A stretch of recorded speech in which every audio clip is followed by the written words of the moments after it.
계속 이어서 하겠습니다. 그래서 가장 실용적인 우리 다크 5대 평가 기준에 따른 평가.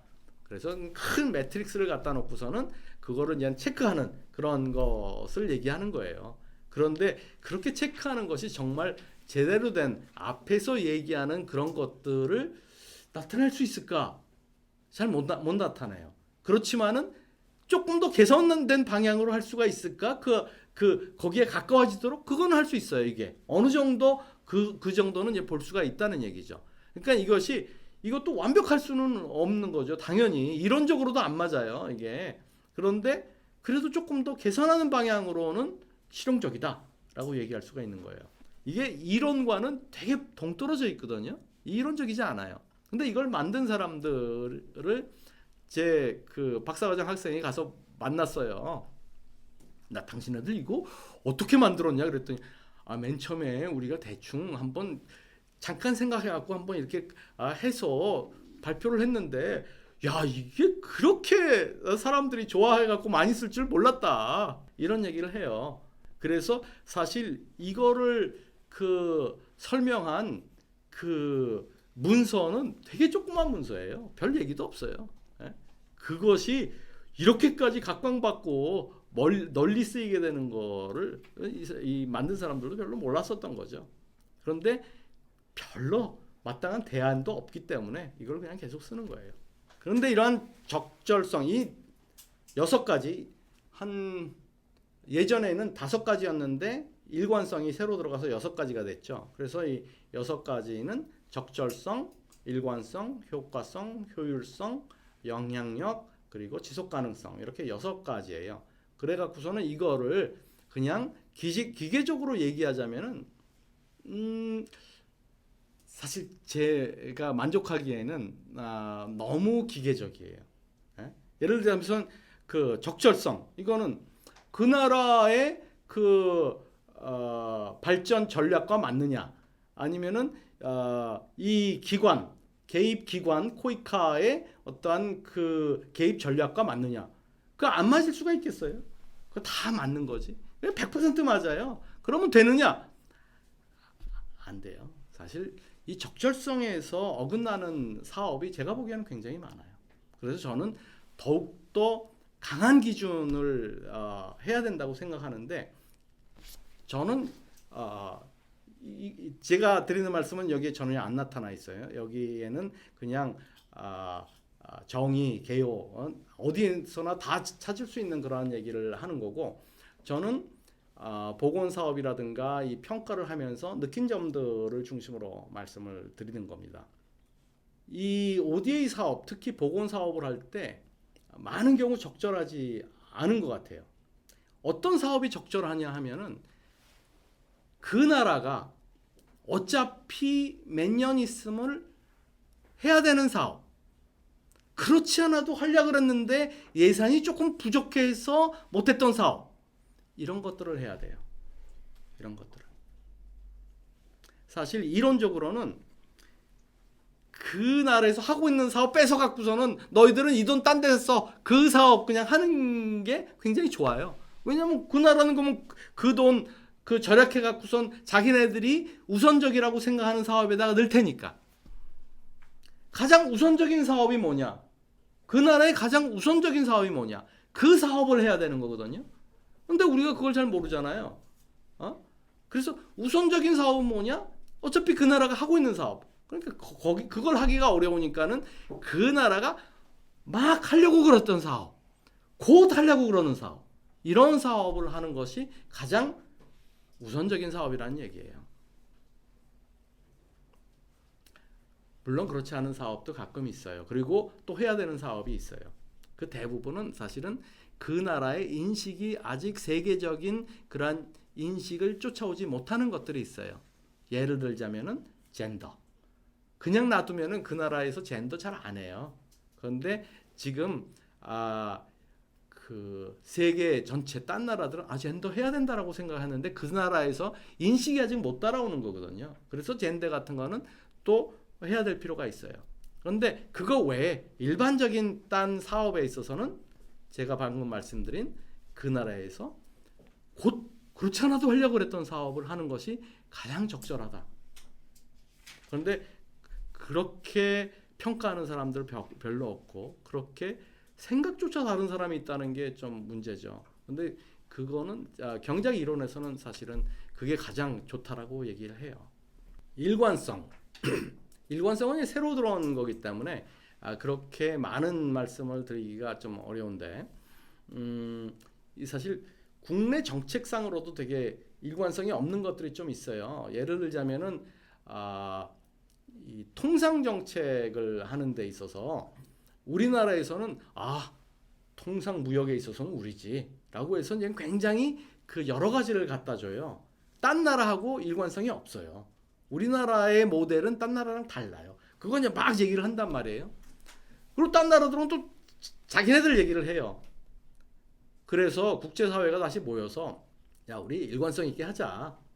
그래갖고서는 통상정책, 무역정책에 있어서 우리 일반적인 통합된 프레임워크를 만들어서 거기에 따라서 우리가 그 ODA 사업을 진행하자 라고 해갖고서는 각 나라별로 그 마스터 플랜을 짠 다음에 우리나라도 사인을 했어요. 우리나라 그 기관들이 그런 거가 있는지조차 모르는 데도 많아요.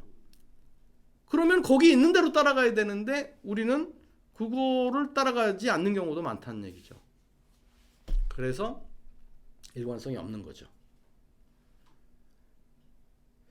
이것도 약간 비슷한 얘기인데 우리가 베트남에서 하는 사업들은 굉장히 일관성이 있어요. 왜냐하면 장애라는 관련된 사업을 계속 하고 있으니까. 그리고 그 사이에서도 시너지 효과가 있고 또 계속적으로 하고 있고 1단계, 2단계 이렇게 넘어가고 있으니까. 그리고 아마도 코이카에서 얘기하는 베트남 보건 정책도 전략도 아마 이것과 연관이 돼 있을 거라고 생각을 해요. 근데 이제 탄자니아의 경우는 탄자니아에다가 굉장히 많은 돈을 그 헬스 바스켓 펀드로 주고 있어요. 헬스 바스켓 펀드는 돈을 전체적으로 그쪽 보건부에다 주고 니네가 알아서 사업 발굴해서 해라 그러는 거거든요.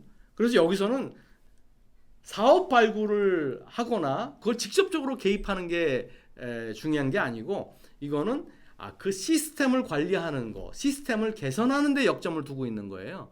그래서 보건부에서 사업을 발굴해서 그것을 어떻게 수행하고 예산을 어떻게 집행하고 사후 관리를 어떻게 하고 이런 것들을 다 내부 시스템을 만들어서 이 돈을 투입해라 이런 것이거든요. 그런데 가끔 가다가 그러면은 요 남는 돈으로 왜냐면 거기에 또 예비비가 있어요. 예비비로 이런 사업을 합시다. 그래갖고 막 그 사업을 수행을 해요. 이게 전혀 안 맞는 거예요. 일관성이 전혀 없는 거예요. 왜냐면 시스템을 개선하려고 주는 건데 왜 따로 사업을 별도로 해갖고서는 그걸 따로 관리를 해? 그게 전혀 일관성이 없는 거예요. 그렇게 하면 오히려 그 내부적인 이 재정 관리 시스템에 부담이 되죠. 망가지는 효과가 있어요. 그런데 이렇게 헬스 바스켓 펀드 이게 보건부에다가 전체적으로 이게 그 예산을 주는 거는 시스템을 개선하기 위한 것인데 거기에 따라서 일관성 있게 줘야지 다른 사업을 이렇게 빼내 갖고선 한다는 거는 일관성이 전혀 없는 거죠. 효과성은 이 성과를 얼마만큼 잘 나타내느냐. 이 산출물은 어차피 뭐 직접적으로 되는 거니까 효과가 나타났느냐의 얘기죠. 이거 우리가 지금까지 너무나도 쉽게 생각했던 거예요. 이게 바로 임팩트 이밸루에이션 하는 거거든요. 그러니까 우리가 목표했던 결과가 나타났느냐 그리고 이 사업으로 인해서 나타났느냐를 봐야 되는데 우리는 너무나도 쉽게 환자가 줄었어요. 좋다. 환자가 줄었구나. 환자 줄어든 게 아니죠. 딴 데도 다 줄어들었는데 이 효과가 나타나는 것이 엄밀하지 못하다는 얘기예요. 그래서 보건사업에서는 사실 주변에서 뭐 어떻게 일어났느냐를 잘 봐야 돼요. 주변에서. 그런데 대부분 그걸 잘 안 봐요. 이게 그 데이터를 갖고 오면은 그 사업을 수행한 그 개입이 수행된 그 의료기관에 대해서만 자료를 갖고 와요. 그래서 와 많이 좋아졌구나. 이거 좋아진 게 아닌 거거든요. 옆에 다른 기관도 똑같이 다 좋아졌어. 그러면은 이 사업을 하나만 하죠. 왜 했어? 그래서 이 효과성을 계산하고 평가할 때 이 임팩트 이밸루에이션을 잘 염두에 두고서는 생각을 해봐야 된다는 얘기예요. 그래서 앞에서 임팩트 이밸루에이션을 먼저 본 거예요. 여기에도 상당히 도움이 되기 때문에. 효율성, 이거는 사실 그 비용 편익 분석과 관련이 돼 있어요. 왜냐하면은 이 돈의 가치를 충분히 하고 있느냐의 얘기거든요. 그래서 임팩트 이밸루에이션보다는 비용 편익 분석이에요. 그래서 돈 들어간 거에 비해서 충분히 이게 결과가 나왔느냐 이런 걸 따져야 되는 거죠. 근데 그걸 여기서 할 수는 없어요. 너무 복잡하기 때문에. 그래서 이걸 어떻게 계산할 수가 있느냐는 잘 봐야 되는데, 이 제가 본 몇 개 그 보건 사업에서는 별로 효율적이지 못한 부분들이 꽤 있어요. 뭐냐? 먼저 기자재를 많이 주는데 기자재가 효율적이지 않은 경우가 되게 많아요. 어떠냐면은 기자재를 새 거를 갖다 줘. 못 써, 이 사람들이. 교육이 안 돼서. 그래갖고서는 창고에 놔둬요. 그리고 나서 가끔 이제 사용하는 사람, 할 줄 아는 사람이 있으면 그 사람이 숨겨놓고서는 가끔 써. 어떤 거는 주면은 망가질까 봐서 잘 모셔도 이게 문제인 거예요. 그리고 한국에서 이제는 갖고 가서 갖다 주면은 이 관리가 잘 안 돼요. 보수가 안 돼. 거기서 사용할 수 있고, 거기서 조달할 수 있고, 거기서 그 보수 내지는 그 운영할 수 있는 그런 것들을 사줘야 되는데 그렇지 않은 경우가 굉장히 많아요. 예전에는 다 한국에서 갖고 갔어요. 조금 떨어지더라도 그 사람들이 쓸 수 있는 거기서 조달해서 쓰는 게 이제 훨씬 낫다는 얘기죠. 사람도 마찬가지예요. 사람도. 그래도 우리 메디피스는 현지화를 많이 시켰단 말이에요. 그래서 현지 사람들이 거기서 일을 잘하고 있어요. 그 비용이 여기서 파견간 거에 비하면은 5분의 1, 어떤 때는 10분의 1 정도의 비용이거든요. 그런데 사실 이게 정부에서도 이거 무슨 그 고용 창출이라 그래갖고 젊은 사람들 여기서 다 보내는 걸 원해요. 그 문제예요. 효율성을 확 떨어뜨리는 거거든요. 그래서 이런 사람을 파견했을 때는 이걸 잘 봐야 돼요. 그 정도 역할을 할 수 있는지. 물론 그 요건일 때가 되게 많아요. 왜냐면은 정부나 정부 기관이 고용 창출을 목적으로 하는 부분이 되게 많아서 그렇게 하는데, 효율성을 위해서는 어떻게 하면 현지인으로 대체를 할 수 있느냐를 잘 생각을 해야 되는 거죠. 이 서비스에 있어서도 사실 제가 관찰한 바에 의하면은 그런 파견 인력이 많을 때는 똑같은 서비스를 주는 데 있어서 너무 비용이 많이 들어요. 한국에서 이게 보건소에서 사업 조그마한 거 하면은 우리나라에서 보건소 사업은 다 되게 작아요. 1,000만 원짜리 사업, 2,000만 원짜리 사업 되게 작더라고요. 근데 똑같은 사업을 현지에서 하려면은 한 몇억 원 드는 거야. 왜? 이게 새롭게 다 해야 되고, 그 여기서 사람 데리고 가서 해야 되고 뭐 하니까는 기계도 새로 들어서, 여기서 하는 사업들을 보니까는 거기 보건소에 있는 기자재가 학생들 실습할 겸 이렇게 해서 하는 것이기 때문에 비용이 별로 안 들어요. 근데 거기서는 그런 시스템이 구축이 안 돼 있으니까 다 새로 사람 고용해서 하는 거야. 아니 실습의 목적도 있는 건데 비용도 절감되고 그런 걸 활용하는 경우가 별로 없더라고요. 그 나라 대학을 활용해서 역량 강화를 해야 되는데 여기서 사람 다 데리고 가서 하는 거야. 아니 그 정도 할 거면은 그쪽 사람들이 다 할 수 있는 건데 왜 여기서 데리고 가? 여기서 데리고 가서 컨텍스트에 안 맞고 통역을 해야 되고 게다가 전달도 잘 안 돼. 오히려 그 대학 그쪽 대학 교수를 시켜서 하면은 훨씬 더 비용 절감이 돼요. 아니면 옆 나라에서 데리고 와도 되고, 만약에 막 언어가 같다면은 이렇게 효율성이 굉장히 높은데도 불구하고 이렇게 안 하는 사업을 굉장히 많이 봐요.